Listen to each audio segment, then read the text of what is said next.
ako.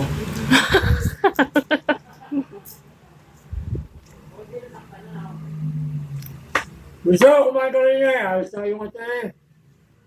Oo nga, bunso. So, ito, tawag ka natin mo. Biniyan mo na ang manula. Oo nga. Yung cellphone eh, hindi pa na ako na. Pero ang tagal. May tulog ka katabi. Wala sa ano na. Ay, yung ate. Yan, nagpunta ka rin siya. Yung. Ay, hindi ako. Papapak na lang ako. Tatay, si Atty. Byra, meron na talagang naka-ready mga nakaperma na. Kaya parang minsan wala na doon. Yun Hindi ko na nakita, oh. ang tao, ano. Eh, yung secretary lang.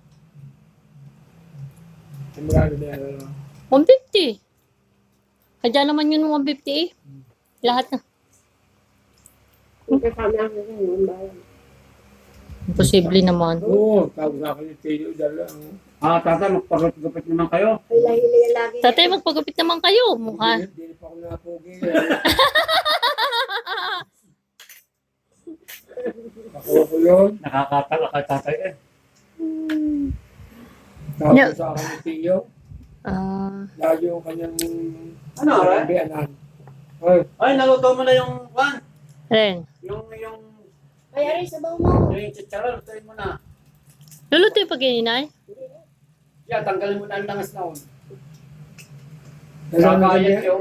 ang naging bianan ni Juan. Kamag-anak natin kung salbaw. Mm. Kaya tawag sa akin yung Teo eh. Pag naparami yung tatay mo, hila-hila mo na. Sino? Si Atty. Byra? Ikinapasya lang yun. Mayaman na yun. Ang labo yun. Ikinapasya sa loob ng bahay. Yung Teo yung tawag sa akin. No? Dito. Pinag-entertain. Bait.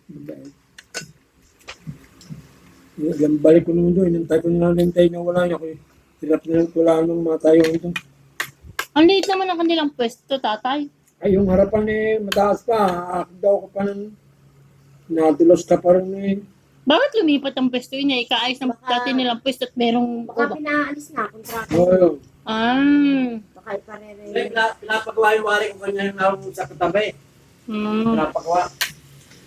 Kain na punso, sabay ka na sa amin. Ikaw eh. Sabayan mo yung ate. Akit na bukas eh. Kay